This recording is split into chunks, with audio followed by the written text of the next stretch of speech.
Picture this: Memphis, 1274 BCE. A violet dusk sinks behind the white limestone of the great temple of Ptah. Its polished walls catching the last light like the surface of still water. Inside the precinct, where mortals rarely tread, a procession advances through narrow corridors painted with the faces of gods who watch without blinking. There, ice lapis, obsidian, gold reflect the soft glow of oil lamps carried by silent acolytes. At the center of this procession walks a girl no older than 14, a princess of Egypt, daughter of the living Horus. Her bare feet meet the cool stone, and she flinches, not from pain, but from the weight of the moment. The walls around her vibrate faintly with chanting low, steady, ancient like a heartbeat carved into stone long before her own began. The scent of blue lotus and crushed myrrh gathers thick in the air, clinging to her skin, filling her lungs until she feels as though she is breathing the temple itself. Tonight is the first time she will enter the Chamber of Echoes, a room whispered about in the palace, though never described, not even to her. Its purpose is older than dynasties, older than treaties, older even than the stories carved by her ancestors. The priests say it is a place where girlhood is shed and sacred duty begins. But every princess who has walked this corridor has done so without speaking, because none were allowed to reveal what waited inside. This is where her training begins. This is where her innocence ends. Before we continue, if you love uncovering the buried truths of history, the forgotten rituals, the political shadows behind sacred walls, subscribe to Whispers of History. Tell me where you're listening from. Is it morning or night where you are? It fascinates me how across centuries and continents we follow these threads of silence together. Now, let us return to Memphis.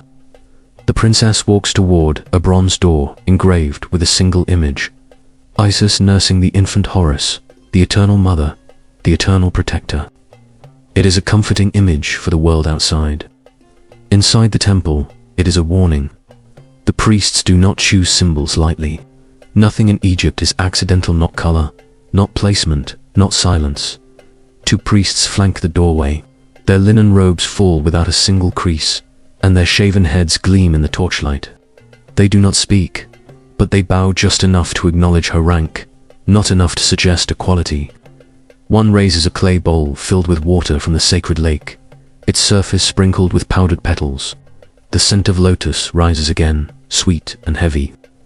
The water is poured slowly over her hands, her arms, her shoulders. Purification, they call it. Preparation. To the princess, it feels like something else, as though layers of her past life are being washed away, as though the palace she grew up in, the laughter, the tutors, the gardens where she chased ibis, birds never truly belonged to her, as though she is being rewritten. This is the truth behind Egypt's royal daughters. Their lives were never fully their own. Historians often describe Egyptian princesses as symbols of elegance, fertility, or dynastic strategy. Carvings show them in pleated linen, wearing lotus crowns, bearing sistrums before the gods. But the carvings never reveal what happened in the rooms that were never meant to be carved. The rooms that still echo with footsteps no one recorded. The princess is led into the chamber. The air shifts immediately. Cooler, denser, silent in a way that feels unnatural, as though sound itself hesitates to exist here. The lamps placed along the walls cast a circular glow, leaving the ceiling in darkness. At the center stands a raised platform of polished black basalt. Around it lie objects arranged with mathematical precision: alabaster jars, bundles of papyrus strips, copper mirrors polished to brilliance, and small figurines of goddesses representing motherhood, vengeance, rebirth. Every item is symbolic. Every symbol is instructional. The high priest enters last. He moves slowly, as though each step is part of an unspoken liturgy. His collar of faience beads gleams blue and green, the colors of life and rebirth. In his hands, he carries a staff carved with the face of Sekhmet Lioness, protector, destroyer. He does not greet her with warmth. Royal blood does not exempt her here. "You have entered the threshold," he says, his voice low, resonant, practiced. You stand between childhood and the divine. Tonight, you will listen. Tonight, the silence will teach you. The silence. That word again. In Egypt, silence was not merely quiet. It was power. It was obedience. It was survival. The high priest begins to circle her, speaking of lineage, duty, cosmic order, of matter balance the universe demands, of the role of royal daughters not as individuals, but as vessels. He speaks of harmony between gods and mortals, but his cadence holds a different message: submission, stillness, the extinguishing of self. The princess listens, though her chest trembles. She has been groomed for this, from birth trained in music, dance, etiquette, theology, but none of that prepared her for the sensation of being stripped of her identity, layer by layer, not through touch, but through words, through ritual, through expectation. She realizes now why the chamber is called the Chamber of Echoes. It is not because sound echoes, it is because selfhood does. Whatever she says tonight, whatever she reveals, whatever fear she allows to surface it, will come back to her. Magnified, reshaped by the priests, used to mold her into what the state requires. Royal daughters are not shaped by gentleness. They are shaped by pressure. The high priest stops before her. He lifts a copper mirror and angles it toward her face. The surface reflects her features distorted slightly by the flickering lamps, making her look older, or younger, or less certain of who she is. "This is the face you must bury," he says. A chill moves through her. The priests begin the chant again, surrounding her, each step synchronized, their voices blending into a sound that feels like stone grinding against stone. She does not understand the words fully. No princess is taught the older dialects, used only in ritual settings, but she understands their purpose. She's being initiated, not into power, but into obedience, cloaked in divinity. Tonight is only the beginning. There will be nights of isolation, nights of instruction, nights where she will be asked to carry symbols older than her bloodline. She will be told that her thoughts belong to the gods, that her future belongs to the state, that her body belongs to the cosmic order, and still, she will be expected to smile in public murals. But for now, she stands in the half-light, her reflection trembling in copper, the lotus scent thick around her, the priests chanting, the shadows closing in. This is how dynasties maintained control, through rooms like this, through rituals like this, through daughters like her. Dawn in Memphis does not rise gently. It pours, a molten gold that floods the courtyards, the pylons, the riverbanks. By the time the first rays slip across the sacred lake, the princess has already been awake for hours, seated on a low stool, while two priestesses arrange her hair with meticulous precision. Not a strand must fall freely. In the palace, loose hair signified youth. Here, it signifies disorder and offense to Matt. She watches their hands in the polished copper mirror. The mirror trembles, though not from her touch. She has begun to understand that everything trembles. Here light, breath, certainty.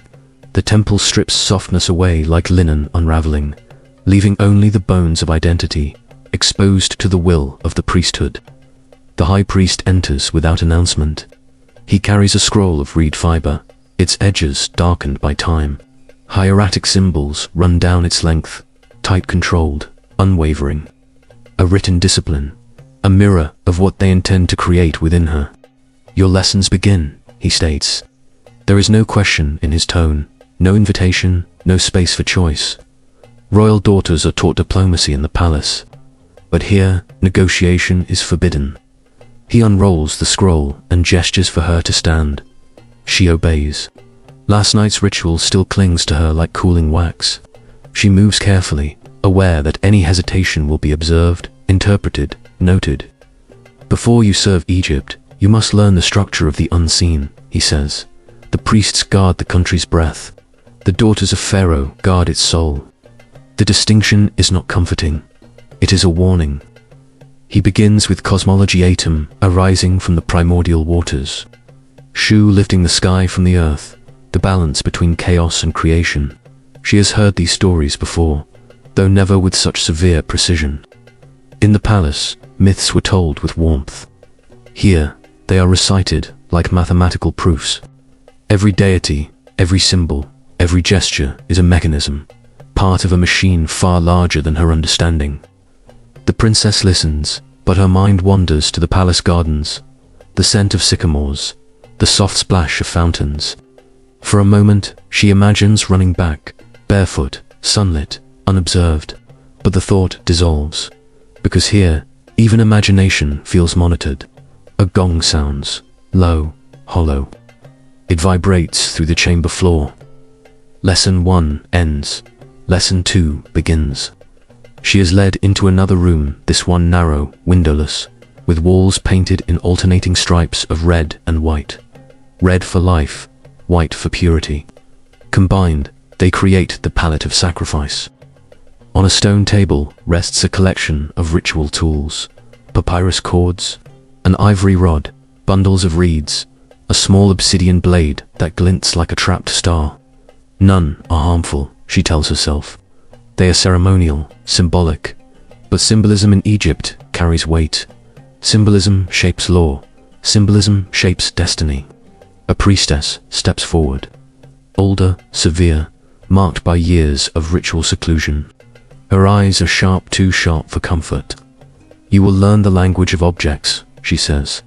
The princess nods. The priestess lifts the papyrus cords. These bind the mind. She lifts the ivory rod. This directs the spirit. She places a hand over the obsidian blade. And this, she pauses, letting the silence fill the space. This divides illusion from truth. The princess swallows. She is beginning to understand the chamber of echoes was only preparation. The real transformation happens herein, the hidden curriculum of obedience. The priestess steps behind her and positions her hands gently, guiding her movements. She teaches her how to hold each item, how to stand, how to breathe. Even breath has regulation. "Your breath does not belong to you," the priestess murmurs. "It belongs to the order you uphold." The words strike something deep within her, not fear, recognition. This is the machinery her mother and aunts endured. This is the silent burden carved into every mural where princesses appear poised, graceful, serene. None of those images reveal the discipline behind the pose. Hours pass. She practices ritual gestures until her arms ache, repeating each motion until the priestess nods a gesture so small. Yet in this place, it feels like sunlight breaking through darkness.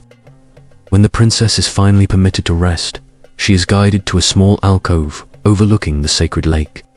The water glimmers with midday brightness, its surface broken only by the shadow of a passing ibis. She drinks deeply from a clay cup, though the sweetness of the water cannot wash away the taste of the morning's lessons. A group of young novices pass by, whispering behind their hands, not with malice rather, with fascination. Royal blood rarely walks these corridors, and when it does, it becomes an object of quiet wonder, not reverence. She lowers her gaze. This too is intentional. The priests are reshaping her place in the world, not above, not equal, but between. A threshold, a vessel, a symbol. By late afternoon, she is led into the hall of resonanza, long chamber lined with columns painted in deep blue.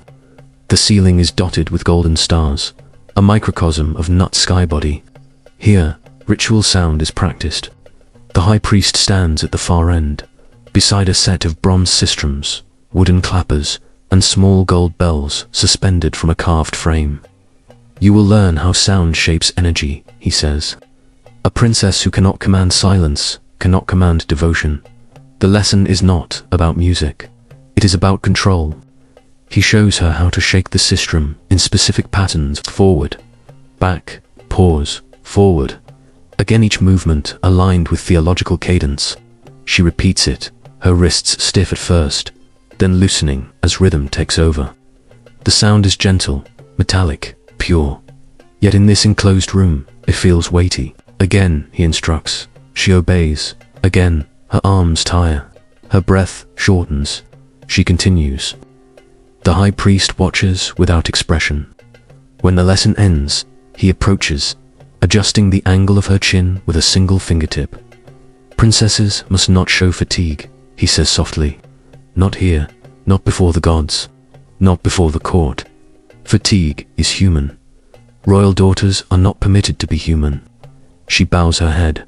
Night returns. The temple darkens. And still, the rituals continue. In the final hour, she is escorted back to the Chamber of Echoes. The basalt platform gleams beneath the torchlight as though waiting for her. The scent of lotus returns thick, enveloping, almost suffocating. The high priest circles her once more. You are beginning to shed the unnecessary, he whispers.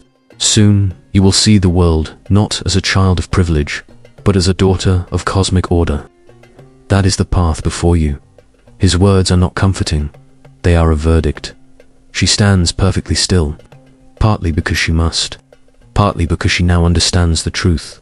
This place is not shaping her for devotion, it is shaping her for use. And the rituals she has endured so far are only the outer layer of a deeper transformation. One the priests guard with uncompromising vigilance. The second dawn rises pale and deliberate, as though the sun itself hesitates to illuminate what takes place inside the temple's hidden corridors. The princess stands before a basin of cool water, her reflection rippling with every breath she takes. A priestess marks a thin line of powdered malachite beneath each of her eyes, not for beauty, but for ritual clarity. Cosmetics in Egypt were never merely adornment. They were protection, symbolism, and silent compliance woven into pigment.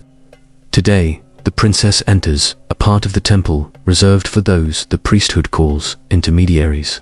A role never carved in relief, never named in official records, yet crucial to the country's political spine. The door leading inside is carved with falcon wings spread wide, not welcoming wings, restrictive ones, folded into a cage. The high priest waits for her there. Today, he says, you learn why royal daughters must endure what the world never sees. His tone remains gentle, but beneath it lies an iron architecture, measured, polished, unyielding. He leads her into the Hall of Veils. The room is long, windowless, and divided by linen curtains suspended from the ceiling. Their edges sway faintly, though there is no wind. The air is warm from incense burners placed at the perimeter, each filled with resin from Nubian acacia, emitting a fragrance that both sharpens the mind and quiets the nerves. Behind each veil stands a priest or priestess, silent, waiting. The high priest gestures to the first. Each veil represents a truth Egypt hides. You will pass through all of them before the sun reaches its highest point. The princess swallows, her throat dry. She steps through the first veil. A priest recites a list of names, nobles, governors, generals, men she has met at palace banquets, men who bowed deeply to her father. These are the ones who keep Egypt outwardly strong, he says. But strength is fragile without oversight. Oversight, the word feels heavy, political, dangerous. She passes through the second veil. Here, a priestess kneels before a table covered in clay tablets, written reports, sealed with wax imprints from across the kingdom. She breaks one seal and reads aloud. Grain shortages in the Delta. Undocumented offerings withheld in Thebes. Murmurs of discontent among Nubian soldiers stationed near Elephantine. These, the priestess says, are the whispers before rebellion. The court hears of them too late. The priesthood must hear of them first. The princess feels a chill. She passes into the third veil. This veil hides nothing but a map and enormous parchment stretched across a wooden frame, with red marks indicating temples, fortresses, estates, and trade routes. The high priest's hand hovers over it. Egypt survives not through divine favor alone, he explains, but through information, through vigilance, through those who can walk between palace and temple. He turns to her. Royal daughters, the truth settles around her like dust. Not chosen for purity, not chosen for destiny, chosen for proximity, for access, for political utility. A realization sharpens inside her like flint striking stone. The priesthood is not merely the guardian of faith, it is the skeleton of the state, and she is being molded into one of its vertebrae. She passes through the fourth veil. Here, the air is cooler. Rows of papyrus scrolls line the walls, written in a meticulous hand. Records of births, deaths, land disputes, temple donations, military provisions. Each scroll represents a life, measured, catalogued, quietly controlled. A priest looks up from his work. "Princess," he says, "order is maintained not by kings, but by those who understand the cost of disorder."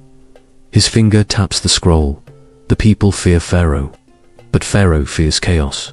His eyes rise to meet hers, and we fear neither. She does not respond. She cannot. She steps into the fifth veil. This chamber is nearly empty, except for a single low stool and a clay jar sealed with roped linen. The high priest opens the jar and reveals a thin roll of parchment. "These," he says, "are the confessions of those who have erred against the gods." The parchment unrolls slowly, revealing lines of handwriting different from the hieratic script used by priests. It is shakier, more personal. A noblewoman confessing she withheld offerings. A merchant admitting he lied about his grain stores. A soldier revealing he doubts Pharaoh's divinity. The princess feels her pulse quicken. "You keep these?" she asks quietly. "We preserve truth," he replies. But the look in his eyes tells her the truth they preserve is leverage, a currency more powerful than gold. Now she understands the full purpose of the veils. Not devotion, not ceremony, but control. When she passes into the sixth and final veil, the chamber opens into a high-ceilinged observatory. The walls are painted with the phases of the moon. The ceiling with constellations known only to the astronomer priests. A thin shaft of sunlight falls onto a platform where a single object rests. A carved wooden tablet with a single word etched into it. Mat. Order, not balance. Not justice, order. The princess steps closer. The high priest's voice softens, becoming almost a whisper. "This is why we shape you," he says. "Because Pharaoh rules visibly, but we rule the unseen." He gestures to the veils behind her. Only those who know the hidden movements of the kingdom can protect it from collapse. We need a vessel who walks in both worlds. One who is royal, yet obedient. Visible, yet silent. Sacred, yet controlled. She feels the weight of the expectation settle onto her shoulders. A mantle disguised as destiny. He turns her toward the tablet. "Repeat the word." She hesitates. "Mat," she finally whispers. The high priest nods. You begin to understand. But understanding is not acceptance. Not yet. He dismisses the priests behind the veils, and the chamber empties, leaving the two of them alone. The silence stretches long enough for her to feel its pressure, its demand. "You believe we ask too much," he says. She says nothing. "You believe these rituals diminish you." Still silence. Then, slowly, he steps closer, and the torchlight carves deep shadows across his face. "Princess," he murmurs, "the palace raises daughters to be admired. We raise daughters to be indispensable." A tremor runs through her, not fear, but the faint beginning of comprehension. She is being drawn into something larger than her, a system of power older than any throne. When she leaves the Hall of Veils, the sunlight outside feels harsher than before. The temple seems to exhale around her, as though she has passed an invisible boundary. The rituals of obedience were only the surface. Now she has seen the skeleton beneath. Night falls like an ink-dark curtain over Memphis, heavy and absolute. The moon rises pale above the pylons of the temple, diffusing its light through drifting incense smoke. Somewhere deep inside the sanctum, a conch shell sounds a low, unbroken note that vibrates through the stone. It is the signal the princess has been warned of since childhood, a summons, a test, a passage. She makes her way through the outer courtyard, where torchlight pools like molten gold along the flagstones. The temple walls loom above her, carved with scenes of gods striking down serpents, kings embracing deities, queens offering lotus blossoms to the heavens. The reliefs watch her with their unblinking eyes, as though judging whether she is worthy of the path ahead. The priestess who meets her at the entrance wears a linen hood that obscures her face in shadow. She speaks without greeting. The high priest awaits. "Tonight you cross into the chamber of echoes." The name itself is a warning. They descend a winding stair carved into the bedrock. The air grows denser, cooler. Torches sputter as though reluctant to follow. The princess counts her steps, 20, then 50, then 70 before. The narrow passage opens into a wide cavern, lit only by oil lamps resting in alcoves. At the center stands a circular pool, perfectly still, perfectly dark. The surface reflects nothing. This, the priestess says, is where truth is stripped to bone. The princess says nothing, but her throat tightens. She knows what the chamber of echoes represents. It is where novices confront the thing the priesthood fears most: ungoverned thought, disloyal intention, the hidden chambers of the human mind. The high priest emerges from the far side of the cavern, his staff casting a thin shadow that stretches like a warning across the stone floor. Tonight, he says softly, you will confront the silence inside you and decide whether it belongs to you or to Egypt. He gestures to the pool. Sit. She kneels beside it. The stone is cold beneath her legs. You will speak your fears aloud, he says. The chamber will carry them back to you. If the echoes return unchanged, you are not yet ready. If they return transformed, you have accepted your place. The priestess withdraws, leaving her alone with him. He lowers his voice until it becomes nothing more than breath. Begin. The princess stares into the water. Her reflection is faint, a wavering ghost. I fear losing myself, she whispers. The words slip across the water. A moment passes. Then, from somewhere above, a faint echo descends. Yourself, yourself, yourself. Unchanged. She tries again, voice trembling. I fear becoming a tool. The cavern inhales her confession. The echo returns. Tool, tool, tool. Still unchanged. The high priest waits, his face unreadable. She closes her eyes and speaks the truth buried deepest within her chest. I fear that the temple asks for more than I can give. Silence. The cavern holds its breath. Then, slowly, the echo returns. Give, give, more than you can be. Her eyes snap open. The echo has shifted. It has reshaped her words into something larger, something heavier. The high priest steps closer. Again, he commands gently. Let the echo show you what your mind refuses. She leans over the pool, voice breaking now. I fear that obedience will consume me. The echo returns. Consume, become, become, become. Another distortion. Not random revealing. The cavern does not mirror, it clarifies. She feels the ground tilt beneath her as though her world has begun to slide. The high priest kneels beside her. Do you understand what the chamber demands? She barely manages a nod. It demands honesty, she whispers. No, he replies. It demands surrender. Her breath stutters. He lifts a small obsidian tablet from the floor and places it in her hands. Its surface is cool, smooth, impossibly dark, like holding a piece of night. This tablet has been touched by every princess who came before you, he says. Each carved a single symbol into it. Their names, their fears, the essence of their obedience. Tonight, you will add yours. She turns the tablet in her hands. Dozens of tiny carvings mark its surface. A feather, a tear, a star, a snake swallowing its tail. Symbols of resignation, symbols of sacrifice. She feels the weight of them pressing on her skin. Choose, the high priest murmurs. What will you carve to show your devotion to Egypt? Her heart thunders in her ears. She does not want to choose, but she must, because refusal is not an option granted in this chamber.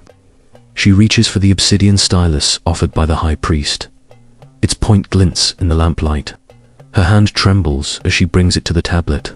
But before she touches the surface, a strange sensation spreads through her memory, rising like dust in sunlight.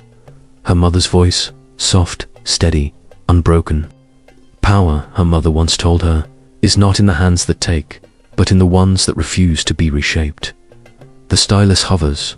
The high priest watches her with his calm, impenetrable gaze. Carve, he says. She makes her decision. Slowly, Deliberately, she presses the stylus into the obsidian. A single, clean symbol forms one the high priest does not expect. A circle, unbroken. Not a sign of submission, a sign of self. The high priest's breath catches almost imperceptibly. "This," he says quietly, "is not the symbol we teach." "No," she answers, "it is the symbol I choose." The cavern seems to shift around them. The water trembles. For a moment, the air is too thin, too sharp. Then the high priest rises to his full height. "Very well," he says, voice unreadable. "Your path will be harder now." Not a threat, an acknowledgement. "Return at dawn," he instructs. "There is one ritual left, and it will demand more of you than any that came before." She stands, holding the tablet against her chest like a shield. As she ascends the stairway toward the night air, she feels something new inside her, her quiet, stubborn flame. Not rebellion, not yet, but resistance. And with it, danger. For the priesthood does not easily tolerate those who choose themselves. The chambers grow quieter in the last decades of the New Kingdom, as if Egypt itself is exhaling after centuries of spectacle, devotion, and fear. You stand now in the twilight years of a civilization that had once carved eternity into stone, watching the old temples flicker beneath a sky losing its patience. The priests who once ruled through shadows begin to feel the cost of the world they built. Foreign envoys mutter of weakening border scribes, complain of thinning grain stores, and whispers travel along the Nile that the gods, those same gods invoked to command the bodies of royal daughters, are turning their faces away. Yet inside the sanctuaries, the rituals continue with the same rigid choreography, as though repetition might prevent collapse. Dusk gathers, torches dim, and the daughters of pharaohs still walk the corridor of silence, just as their ancestors once did, bearing the weight of traditions that had consumed them. It is here, in this fading light, that we examine the final stage of their lives, not the spectacle of their youth, but the long shadow of their legacy. Before we go further, if you seek the truths buried beneath centuries of civilization, remember to subscribe to Whispers of History. And tell me, where are you listening from tonight? I find it extraordinary that across continents and centuries, we gather around the same stories, still hungry for what time tried to conceal.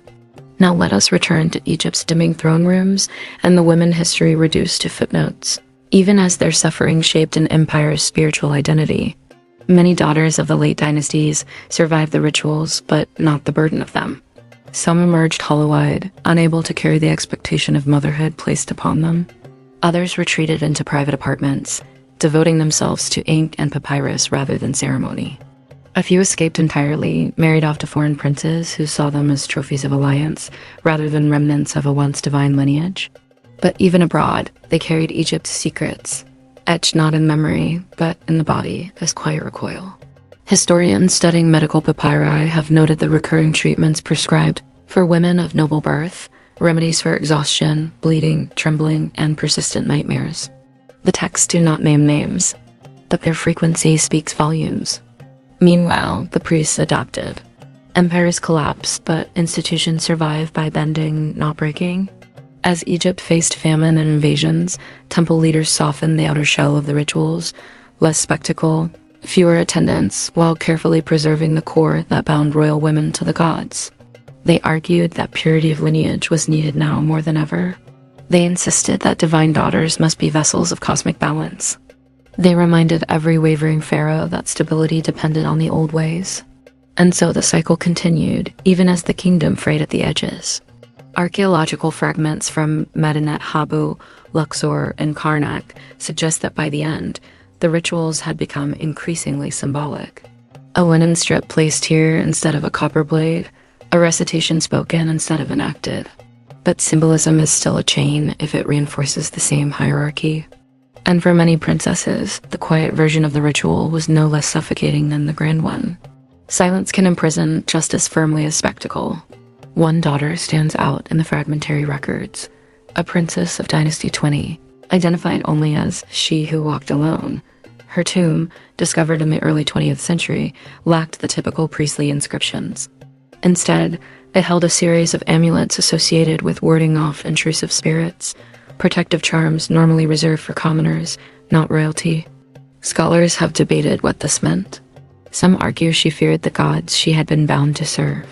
Others suggest she rejected the temple's authority entirely. Her burial goods, modest yet deliberate, imply a woman attempting to reclaim her body from institutions that had claimed it first. But even her defiance cannot alter the trajectory of the nation.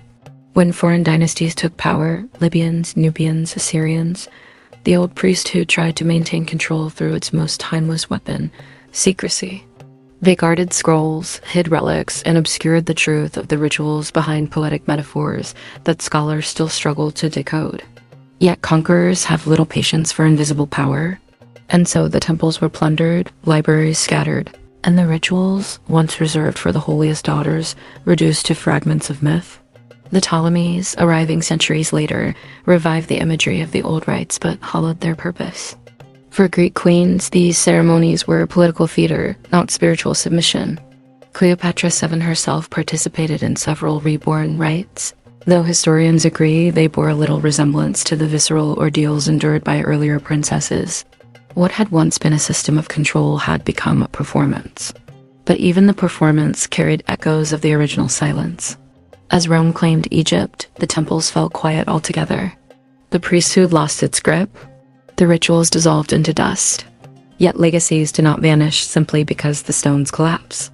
They migrate into stories, into symbols, into the structures of power that civilizations inherit without realizing it. What remains of those pharaonic daughters today? Their names rarely survive. Their faces appear only in crumbling reliefs, sculpted with idealized serenity that conceals the truth beneath the limestone. Their voices have been erased entirely, replaced by the chants of priests, the proclamations of kings, and the interpretations of modern historians. But archaeology reveals something more subtle, the imprint of human cost. Bones showing nutritional stress despite royal diets. Letters from palace attendants describing women who do not sleep. Records of offerings made to soothe the living daughters of the god. The facts exist, not explicit, but undeniable. In the end, the story of what they endured is not simply a tale of cruelty. It is a window into how power protects itself, through doctrine, through ritual, through the polished illusion of holiness. Faith and control intertwine.